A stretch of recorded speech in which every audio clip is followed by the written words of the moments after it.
Tanto é que se você for hoje a Córdoba, Valência, Granada, Barcelona, vocês vão ver lá a arquitetura moura, né? A música, ela tem muita influência moura, a culinária e etc. Né? Então, tem as artes plásticas também. Então, a gente vai perceber um pouquinho isso na arte africana, essa influência que veio com os portugueses no vestimenta, por exemplo, das baianas, tem umas heranças mouras, né? O turbante, por exemplo, é uma das tendências e características aí dessa herança moura no Brasil também, né? Então, é bem interessante. Aqui eu mostro uma diferenciação de a vegetação do clima. Você vê uma regiões mais desérticas aqui ao norte da África, essa região chamada Sahel, uma região que é intermediária, né? Uma região parecida com savanas, né? Tem uma regiões mais florestais, estão aqui ao centro da África, mas existem outras regiões muito secas também. Geralmente a gente tem a ideia que a África é uma imensa floresta, mas na verdade não. Você tem aí muitas regiões bem secas, né? Tem o deserto da Namíbia aqui, por exemplo, não sei se já tiveram a oportunidade de ir para a África do Sul. Quando você vem daqui do Brasil para a África do Sul, você fica horas aqui nesse deserto da Namíbia. Você olha para baixo, você não vê nada. Só vê areia, areia, areia, areia ali por horas. E é bem interessante porque quando a gente olha no mapa, dá a impressão que é uma coisa piquititica, né? É bem pequenininho. Não, é imenso só esse deserto aqui da Namíbia. Ele é imenso. Imaginem só quanto é, né, imenso o deserto do Saara, né? É muito, muito grande. Então, essa África de proporções gigantescas é uma África que a gente tem que tratar como uma África da diversidade muito grande, né? Você tem ali a África, as grandes divisões do continente, que eu gostaria de mostrar para vocês.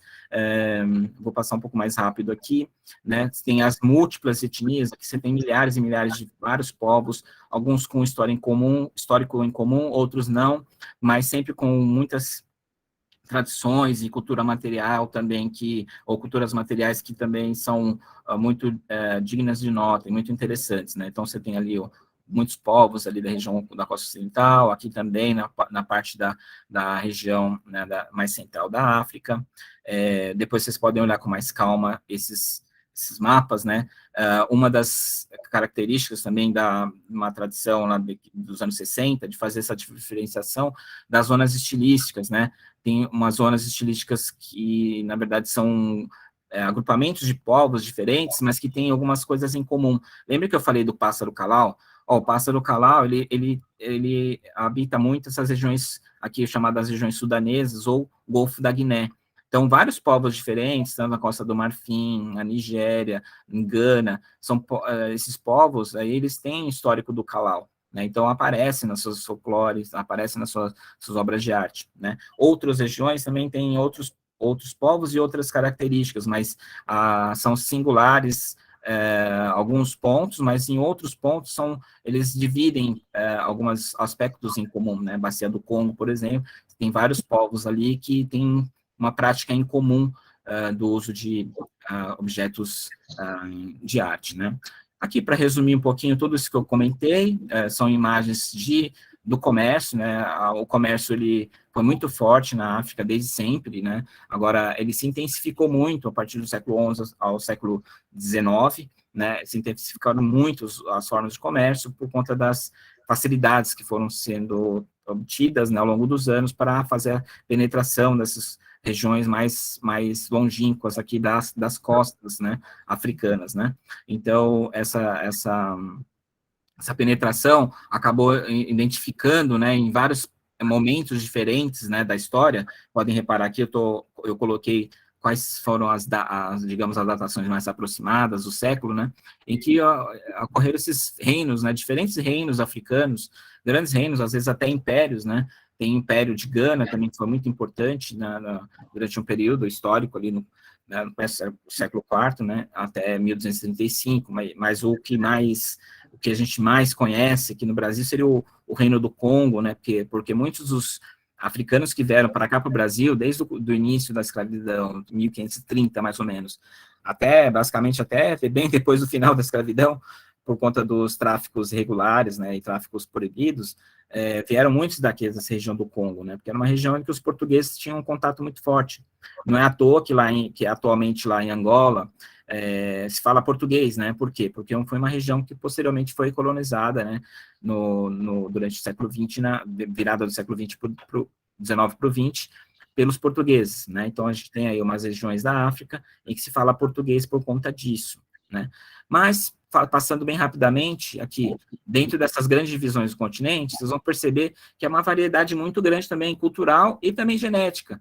Tem pessoas com pele bem clara, lá no norte da África, tem pessoas com pele bem escura, e tem pessoas mais morenas, né? Então, tem todo tipo de diversidade. Isso é bastante importante de tratar, porque a África é bastante diversa culturalmente, materialmente, mas também geneticamente, né? Então, essas misturas sempre ocorreram ali na África, né? Então, quando os africanos chegaram aqui, não vieram dessa região do norte, vieram, na verdade, de regiões aqui, por exemplo, principalmente da região ocidental, tá aqui, né? Aqui, por exemplo, aquela bandeja que eu comentei com vocês, que é a bandeja de Fá, que é utilizada para adivinhação. Aqui é uma imagem da Nigéria, e o povo aqui é o povo iorubano, mas a gente teve também essa representação, esse uso aqui no Brasil nas religiosidades afro-brasileiras, como a gente comentou no início, né? Então, a gente tem muito em comum com esses povos da região sudanesa, que é chamada, né? Essa região da costa ocidental africana. Muitas dessas tradições acabaram vindo para cá, se vocês repararem nas festas populares brasileiras, né? Eu dou um exemplo mais banal, assim, o Bumba Meu Boi, outras festas, você pode reparar o estilo musical, um estilo muito africanizado, o uso de roupas mais ricas em adornos, né, e muito mais elaboradas, e algumas delas bem coloridas.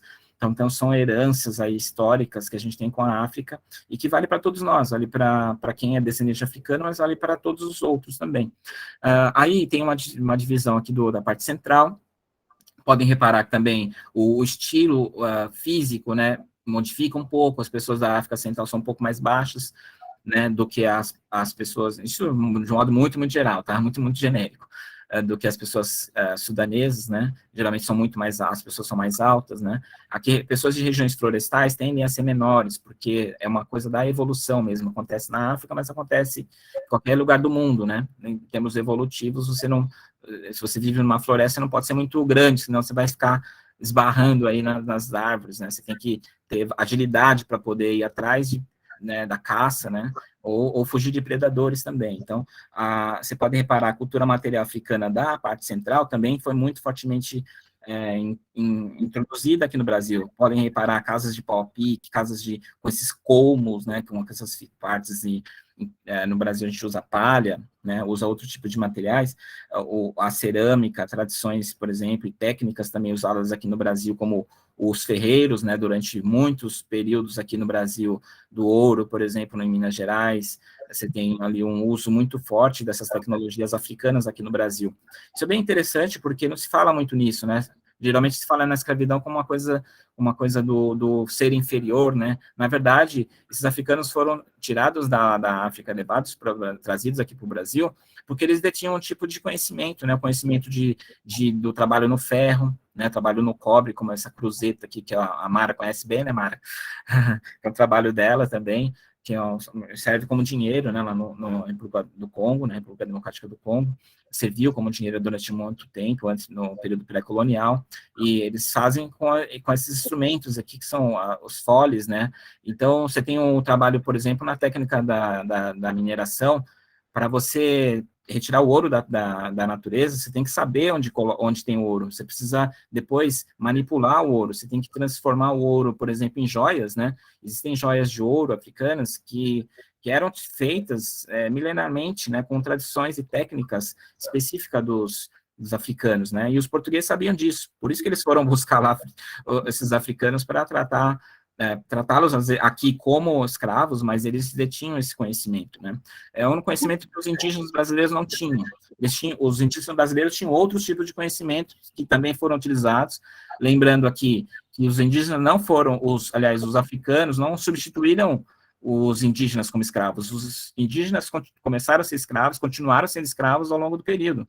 Só que foi diminuindo muito mais a quantidade de indígenas e aumentando a quantidade de africanos, por mil razões, não dá para entrar aqui, mas uma delas é essa ideia de que os indígenas não trabalhavam no ferro, no ouro, né, no trabalho da agricultura extensiva, que você precisa plantar, e depois, né, e acumular esses bens, né. Na África, lembrem, aquelas regiões secas, muito há muito estio, né, na épocas de inverno, épocas intensas do verão, você não tem como fazer um plantio muito forte, então se aproveita em períodos de chuvas, né, faz esse plantio. Por isso que na arte africana aparecem muitas essas peças, essas obras que têm muita ligação com a natureza, porque é uma luta contra a natureza, uma briga contra a natureza, a luta da sobrevivência, né? Então, esses objetos africanos têm muito a ver com a vida, por conta disso, por conta dessa luta com a natureza. Aqui no Brasil, você tem a cultura indígena, que também tem os seus mistérios, né? Tem os seus objetos também, mas não tem muito essa ideia da luta contra a natureza, assim, uma associação mais aproximada com a natureza, por exemplo, com o uso de plumas de animais, né? O indígena não faz o trabalho no ferro, não usa esses objetos de ferro, objetos de ouro, né? Procura fazer com outros tipos de materiais, né? Mas também tem um caráter simbólico, também tem uns sentidos também, e bastante interessantes. Dentro ainda das divisões do continente, a parte oriental, um dos países mais próximos aqui do Brasil seria Moçambique, né? Também foram algumas pessoas de Moçambique que vieram para cá, no Brasil, no período colonial, tratados como escravos. Mas se reparem, já tem uma característica diferente, o modo de pintura corporal diferente, a escarificação, que são essas marcas no rosto ou no corpo, né? E tudo isso se modifica, né, ao longo do processo ali, e são identificações, né? Isso aqui são identificações corporais para você bater o olho e já saber de onde a pessoa vem, né? Então, você tem um tipo específico de marca, você sabe que aquela pessoa vem de determinado grupo social, tá? Então, são marcas identitárias, como a gente diz, né? A gente tem ainda, dentro das divisões do continente, essa África chamada meridional, né? Para não confundir com a África do Sul, fica ao sul da África, essa África meridional. E tem uma imagem aqui do Mandela, né? Que é também vestido aqui com roupas tradicionais, né, do seu povo. Então, reparem que você tem uma variedade muito grande, são tradições muito diferentes. Então, a África realmente ela não é uma coisa só. E quando a gente fala de história da arte africana, a gente fala também dessa história de uma diversidade muito grande, né? Eu costumo dizer que a arte africana ela tem 3 fases. Eu vou falar bem rapidamente sobre isso. Depois a gente pode voltar a falar, seja hoje ou uma próxima vez, né? A primeira fase eu chamo de descoberta, que é uma fase em que os grandes viajantes do passado, eles iam e reconheciam os objetos africanos. Ibn Battuta, por exemplo, ele esteve lá na África, foi um dos grandes primeiros viajantes da África, que fez alguns relatos que falam, por exemplo, que algumas viajantes que esteve no Mali, por exemplo, e alguns grupos do Mali usavam máscaras de pássaros, né? Então ele faz um comentário sobre isso. Então, e outros grandes viajantes também fizeram alguns comentários, mas geralmente essa fase da descoberta desses objetos, né, acabou sendo um pouco confusa, porque eles acabavam assimilando ou traduzindo aqueles objetos todos como se fosse ídolo ou fetiche, né? Ídolo é um termo que um termo bíblico, né? Tem a ver com aqueles chamados idólatras, né? Que são aquelas pessoas que cultuam determinados tipos de deuses ou por meio de alguns objetos, né, específicos, né, e os ídolos seriam símbolos ou representações desses deuses. Ou o termo fetiche tem a ver com feitiço, ou a coisa feita, né? Na verdade, é um preconceito que foi identificado e desenvolvido, principalmente pelos europeus, né, que estão aqui nessa parte de baixo. Os europeus tinham muito essa noção de que os africanos eles eram fetichistas, né, ou idólatras, né? Por quê? Era uma forma também de você justificar a invasão, justificar a dominação, justificar, por fim, a escravidão. Então, muitas das partes das culturas africanas, né, acabaram sendo negativadas por conta disso. Não porque elas eram negativas em si mesmas, mas foi criada uma ideologia por trás, imaginando, fazendo com que as pessoas criassem um imaginário de uma coisa negativa, né, para que eles pudessem fazer justificar a invasão, né. Então, muito dessa chamada arte africana nesse período de descoberta era acabado chamando de ídolo, né. Mas, durante uma fase seguinte, né, já no século XVIII, por aí, XIX, você tem a fase do domínio, que os europeus demoraram muito para conseguir avançar nos territórios africanos, mas quando eles conseguiram, foi de uma vez só. Então, eles invadiram muitos territórios, e durante principalmente o século XIX, né? Está aqui uma imagem que vocês podem, quem foi para a exposição do MON, podem agora reconhecer de onde que eu tirei aquela ideia, que é uma ideia de colocar algumas olifantes, né, que são chamadas essas trompas, né, que são, na verdade, os marfins, né, esculpidos, ou não, alguns não eram esculpidos, e uma imagem que é muito típica do colonialismo, né, eu fiz uma espécie de uma autocrítica ali, fazendo uma exposição etnográfica, meio ao estilo antigo, para criticar justamente essa exposição, criticar essa etnografia e esse colonialismo também. Tá? Então, foi um objetivo crítico que eu coloquei essas peças dessa forma mesmo. Tá? Depois eu vou mostrar uma imagem aqui para vocês dessa exposição, para quem ainda não viu. Então, enfim, vocês vão perceber que existiu, de fato, uma terceira fase, uma fase da incorporação. Essa fase é a fase que é chamada arte africana como arte. Por quê? Porque é o momento em que os modernistas começaram a observar essas obras pelo que elas tinham suas formas, né? Eles não estavam interessados em saber se vinham de tal povo, ou se tinha este ou aquele símbolo, qual era o significado específico dessa ou daquela obra. Eles estavam interessados, na verdade, nas formas, né? E esses grandes artistas aí, principalmente um dos mais conhecidos, o Picasso, né? Picasso foi uma das figuras que observou aí essas formas africanas e começou a aproveitar dessas formas nas suas próprias manifestações artísticas. Então, o que ocorreu ali foi uma incorporação, pelo menos do ponto de vista formal. Há outras fases que a gente está vivendo atualmente, que é a fase mais comercial. Se der tempo, a gente vai falar um pouquinho a respeito delas aqui, tá bom? Nós temos ainda um pouco de tempo, vou falar rapidamente, então, resumindo aí essas fases, né? Logo no início da arte africana, digamos assim, foram aquelas coletas que eu comentei com vocês, né? Levaram uma echeveria, levaram ali uma suculenta, que é aquelas plantinhas suculentas que tinha ali na costa ocidental africana, levaram para Portugal. Aqui, um dos primeiros objetos de arte africana também foram objetos que eram espadas, né, algumas figuras de madeira, que, olha aqui, reparem bem o que eles falam, utilizadas pelos africanos como ídolos, né? Na verdade, não eram, nem sempre são objetos religiosos, né? Então, esse é um preconceito, falar que todos os objetos africanos são religiosos. Não, tem muitos objetos que são do cotidiano, vocês vão reparar nessas exposições trouxe, né? Todas essas exposições têm alguns objetos do cotidiano. Tem objetos artísticos, puramente artísticos, que não têm ligação com a religiosidade, né? O que acontecia é que ali era uma forma de associar, reparem que estamos ainda no século XV, né? Você associa com aquela ideia de bruxaria, né? Com aquela ideia negativa, como uma coisa do feitiço, né? Então, quando você fala que esses objetos aí não são arte, são feitiços, ou são objetos utilizados para cultuar ídolos, você começa a ter medo, né? Isso permitiu, ou justificou, de certa forma, a escravidão, né? São formas de você manter essas ideias aí acesas, né? Agora, no período, como eu comentei, né, no período do início do interesse modernista pela arte africana, tem essa ideia aí de uma coisa mais positiva, né? A arte africana acaba sendo vista como uma coisa positiva. Agora, uma outra coisa interessante também, que a arte africana está muito ligada ao princípio dos museus, né?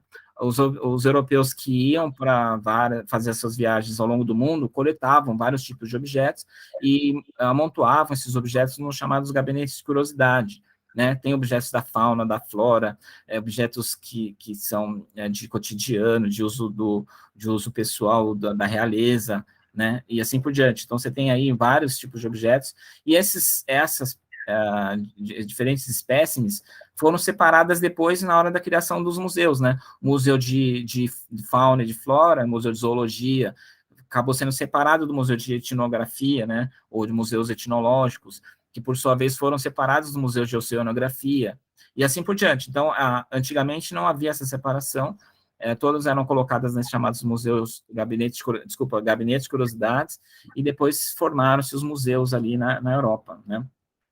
Mas se vocês repararem, os primeiros objetos mesmo africanos, né, que eram levados para a África, eram desculpa, para a Europa, eram objetos inspirados pelo gosto europeu. Podem ver aqui alguns exemplos, ó. Aqui é o chamado marfim afro-português, porque eram feitos por africanos, mas comissionados, encomendados pelos portugueses. Olha aqui uma imagem de um português, que é uma peça do século XVI mesmo, e um português com seus trajes típicos, né, que você pode ver a cruz, né, esse saiote, e um traje todo típico do português, um barbado aqui.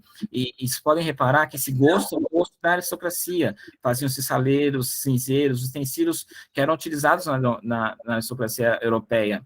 Então, os europeus encomendavam para os africanos, encaminhavam qual era o tipo de trabalho que ia ser feito ali, né, que temática ele iria impor, e depois esses objetos eram levados para a Europa. Ora, se vocês repararem bem, algo que é bastante interessante, que a gente trouxe aqui um artigo que eu escrevi com a professora Lizzie Salum recentemente, que vai ser publicado em breve, né, está no Prelo, a gente comentou sobre as nossas heranças barrocas, né, no Brasil. Você tem uns trabalhadores braçais africanos e afro-brasileiros trabalhando nas igrejas, né, produzindo a cultura do barroco, né, na tradição barroco, e reparem bem que a ideia é basicamente a mesma, né? Você tinha um luso brasileiro, no caso aqui do Brasil, mas lá na África você tinha um português que indicava qual era a forma que ele queria, final, para agradar a Europa, né? Ora, mas o africano ele tem suas tradições, sua técnica, assim como os afro-brasileiros aqui tinham suas próprias técnicas, e eles modificavam aquelas tradições europeias, inicialmente europeias, né? E as formas que eram europeias com a sua própria mão de artista afro-brasileiro ou africano. Então, o barroco brasileiro ele é muito africanizado por conta dessa herança que a gente tem aqui na África, já antes, às vezes, da chegada dos portugueses aqui. Tá? Eles tinham suas próprias técnicas de esculpir, não só em madeira, mas também em marfim. Tá? Então, alguns exemplos de peças em marfim. Aqui tem um chamado olifante, né, que é uma trompa. Essa trompa é utilizada em várias ocasiões, mas ocasiões festivas e cerimoniais.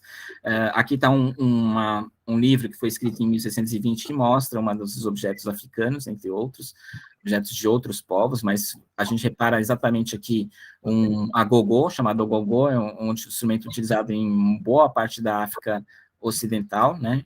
E bastante interessante que também aparece aqui no Brasil. E utilizado nos candomblés também. Isso, exatamente. É utilizado aqui nos candomblés do Brasil e no próprio samba, né? Então, é um instrumento que é de uso religioso, mas que também foi se ampliando, sendo utilizado em outras regiões também. Reparem aqui, ó, essa herança mesclada, né? Você tem ali um africano utilizando uma cartola. Essa aqui é uma pintura do Rubens, inclusive foi pintada, né, foi executada em 1620 também, no mesmo ano da publicação desse livro. Então, vocês podem reparar aqui uma cartola de época que foi representada aqui num olifante africano.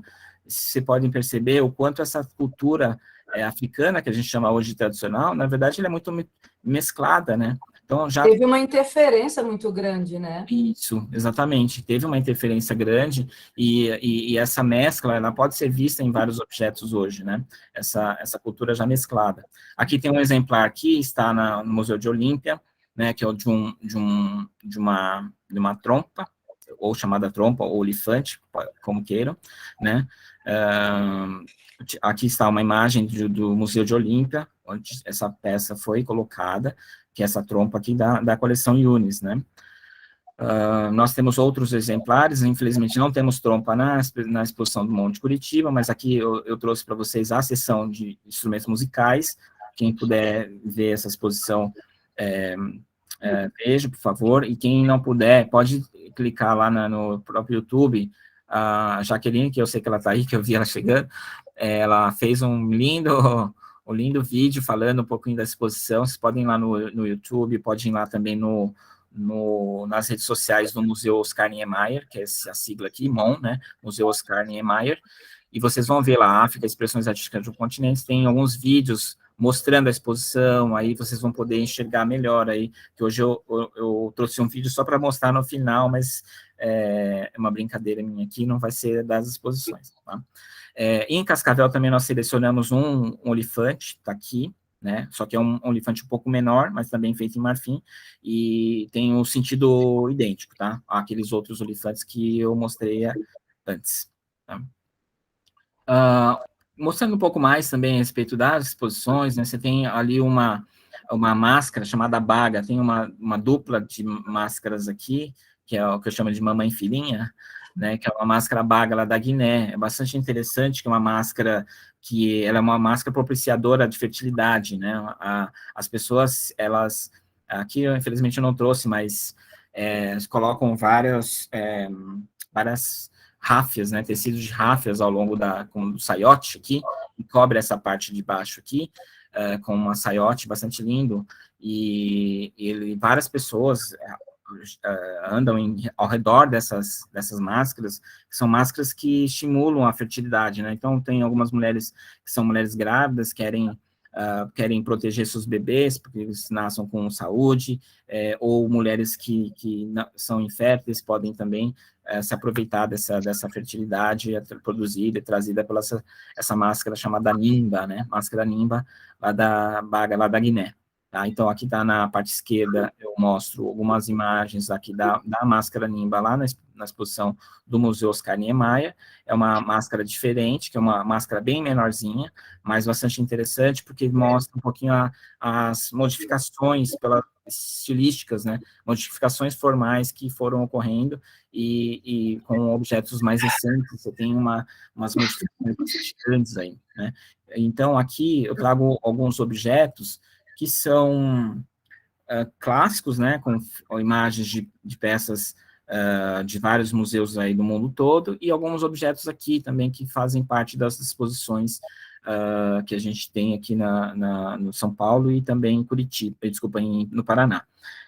Aqui eu mostro algumas imagens, aliás, alguns focos, né, de locais dentro do mapa que demonstram onde ficam alguns desses povos. Se reparem aqui, né, eu mostrei logo no início aquelas quantidade imensa de povos que existem na África, né, que habitam a África. Aqui, a gente fez só um recortezinho pequeno, por quê? Porque são um dos principais povos onde você vai encontrar objetos, né, provindos dessas regiões, né, então são imagens interessantes que mostram de onde vêm, né, obras de determinadas regiões aqui da África. Vou mostrar um pouco mais rapidamente aqui, que eu já comentei, né, ao longo de vários séculos foram desenvolvidos diferentes impérios e reinos africanos. Aqui tem um mapa que eu trouxe só para vocês se aproveitarem e se divertirem um pouco.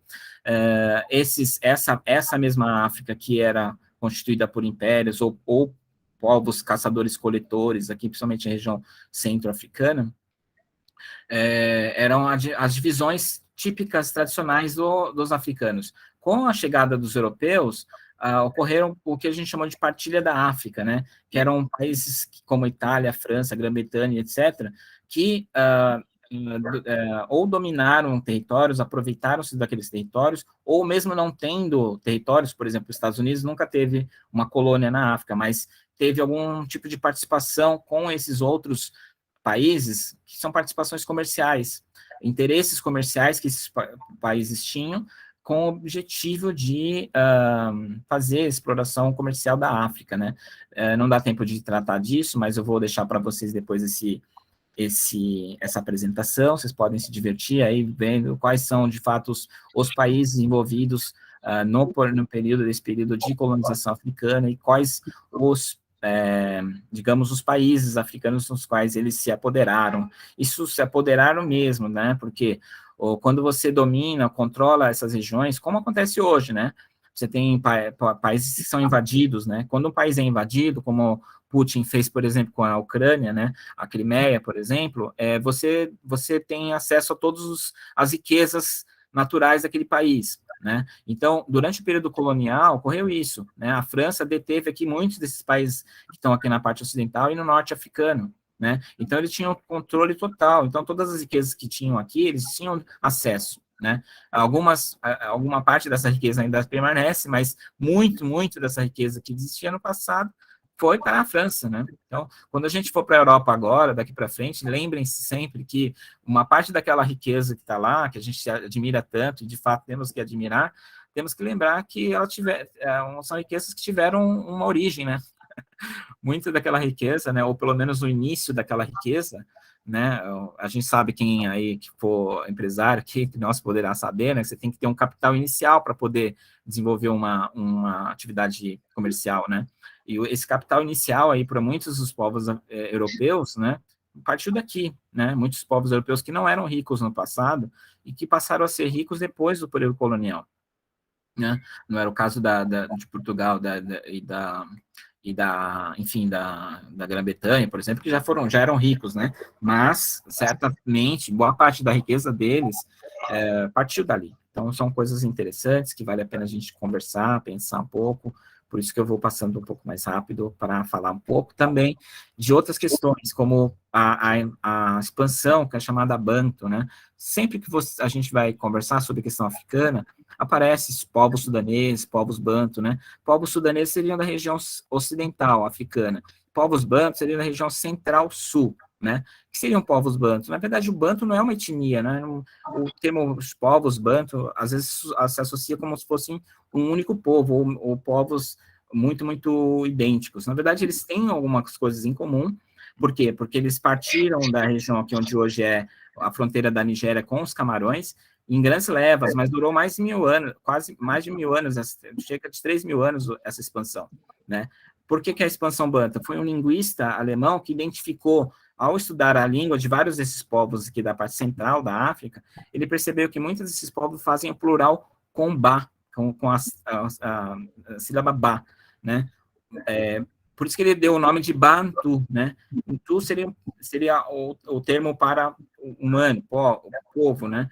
Bantu seria o plural. Então, Bantu, resumindo um pouco seria isso, seriam as pessoas, né? Seria o termo pessoa no plural, né? Bantu seria pessoas, né? Ou as pessoas, né? Então, quem seriam os Bantu? Seriam hoje, cerca de 300 milhões de pessoas que habitam vários países diferentes da África, e muitos deles até hoje fazem essa plural com ba na frente, né? Ou ma, né? Ba ou ma. Nós temos alguns exemplos aqui que eu trouxe para vocês, só por curiosidade, né? De palavras de origem que são bantas, que são utilizadas hoje, ainda hoje, né? Muntu seria pessoa no singular, Bantu, pessoas, né? Esses povos Bakongo, por exemplo, ó, Bakongo, né? Bacuba. O Ba aqui seria o plural de Congo. Então, quando você vai falar Bakongo, quando vocês escreverem, não escrevam Bakongos, os Bakongos. Por quê? Ba já está no plural. Isso é uma coisa que, às vezes, as pessoas não percebem muito, né? Tem várias palavras aí africanas que o plural começa na frente. A gente faz o plural no final, no português, por exemplo, no inglês também. Você faz o plural no final com S, né? Como pessoa, pessoas. Mas em muitas línguas africanas, o plural é feito de outra forma. No caso dessas línguas chamadas Banta, o plural é feito com um ba na frente. Então, quando é Bacuba, não fala os Bacubas, você fala os Bacuba, tá? Porque Bacuba já está no plural. Bom, tem aí o agogô, simba, que significa leão, né? Jumbo, que significa elefante. São palavras das línguas, né? De culturas bantas que a gente reconhece muito facilmente. Aqui no Brasil, por exemplo, a gente fala muito dessas palavras de origem africana, de origem banta. Por quê? Porque nós somos muito africanos, não importa a cor da pele, todos nós brasileiros temos essas heranças. Então, por exemplo, no português europeu, você fala sussurrar, no inglês é to whisper, no português, no brasileiro, é cochichar. A gente não fala sussurrar aqui no Brasil, no dia a dia, né? Essa coluna que está à direita aqui são palavras da linguagem do dia a dia. A gente não fala dormitar, como o português europeu. A gente fala cochilar, porque é a nossa herança africana, né? Menino em português, boy em inglês, no Brasil é moleque, né? É bem interessante, porque se vocês repararem, né, carinho, né, cares, no inglês, carinho é cafuné aqui no Brasil. Então, tem duas tendências bastante interessantes aqui, que diz muito respeito a nós brasileiros, né, com nossas heranças, para o bem e para o mal. Por quê? Você tem a ideia do caçula, né? Que é uma coisa meiga, né? O cafuné também é algo meigo. Mas também, por outro lado, você tem do estigma, né? Você pode chamar alguém de menino, mas quando você chama alguém de moleque, é uma coisa negativa, né? Você pode falar que você vai sussurrar. Agora, quando você fala eu vou cochichar, parece que está aproximando com alguma coisa de fofoca, né? Ora, essa herança do estigma da escravidão acabou aparecendo também na linguagem, né? As palavras de origem africana também eram vistas de forma negativa, como é hoje a linguagem popular, né? Nós vai, né? É visto como uma coisa negativa, mas não pode, não precisa ser negativo, né? Isso é uma coisa criada, formulada para criar hierarquias entre as pessoas, para criar desavenças, para poder ter uma ideia de dominação de uma pessoa sobre outra. Então, se você usa um determinado tipo de linguagem, que é mais requintada, né, uma linguagem literária, você é tratado de uma forma. Se você usa uma linguagem popular, uma linguagem do dia a dia, você é tratado de outra forma, né? Então, isso tem um histórico, tem uma razão, e depois vocês podem ver aí nos dicionários, tem aí centenas de palavras que são de origem africana. Eu trouxe também, por curiosidade, passando bem rapidamente, algumas imagens aí dessa África, né, mais atual, mais recente, para ninguém ter essa imagem da África que com uma grande floresta, né? Vocês só podem reparar ali qualquer um desses canais, aí quando você liga lá The History Channel, etc., o National Geographic, você vai ver qualquer documentário sobre a África, sempre mostra a África selvagem, o mundo, né, dos animais, né? E não fala da África do dia a dia, da África das pessoas, né? Quem aqui já ouviu, por exemplo, algum documentário sobre as pessoas na África, né? Não se fala, como se lá não existisse pessoas, só tem animais, né? Então, isso tudo tem a ver com esse histórico negativo da escravidão, é algo que a gente precisa comentar, precisa conversar, mesmo quando a gente vai falar de arte africana, a gente tem que falar que a África é uma coisa diferente daquilo que a gente ouviu falar e continua ouvindo falar, e é preciso também colocar essas questões em aberto aí nos dia a dia para a gente discutir. Outra questão importante... Oi? Só interrompendo um pouquinho, se você quiser no final, eu posso fazer um passeio dentro da exposição aqui. Maravilha, então vai ser ótimo. Essa aí vai ser não foi combinado.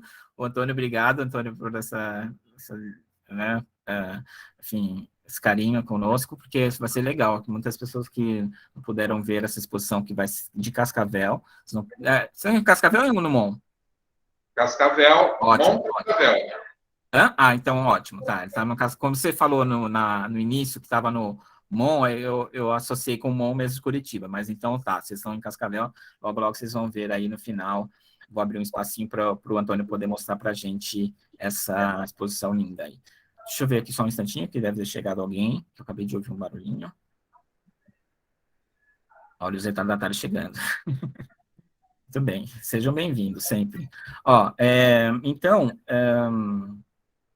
Uma outra questão importante é a ideia do pigmeu, né? De fato, existem pessoas bastante pequenas na África, povos caçadores-coletores, né? O termo pigmeu é pejorativo, né? O povo lá chama do Aka, Sui, F. Você pode chamar, de modo geral, Imbuti. Lembra o Ba e o Ma que eu falei lá? Olha, o Ma que está aqui, ó, Mabuti, né? Mbuti seria o plural desses vários povos, né? São vários povos diferentes. Desculpa, muitos deles são chamados Bambuti, né, também, na verdade, né, você tem o Ba aqui na frente, colocado o Ba, eu que esqueci de colocar aqui, mas é interessante, porque de fato, eles são povos que têm uma altura pequena em relação aos europeus, por exemplo, ou outros povos africanos também, que não são tão baixos, na altura em torno de 1,50 m, mas o termo pigmeu é um termo pejorativo, que é a distância entre o cotovelo e o pulso, que é óbvio que nenhum deles tem essa altura. No entanto, o termo pigmal, né, do grego, é um termo que acabou sendo utilizado pelos colonizadores, né, que também tinham esse objetivo de dominar, e aí eles sempre se sentiam superiores a esses povos. Na verdade, a gente tem sempre essa preocupação de usar termos, né, que os próprios povos se dão, né, porque muitos dos termos que foram atribuídos a eles foram termos pejorativos. Eu vou mostrar depois alguns exemplos lá, de alguma imagem que eu vou mostrar aqui mais adiante. Então, por exemplo, você tem alguns povos na África que não são bantus, né? Isso eu acho algo interessante também.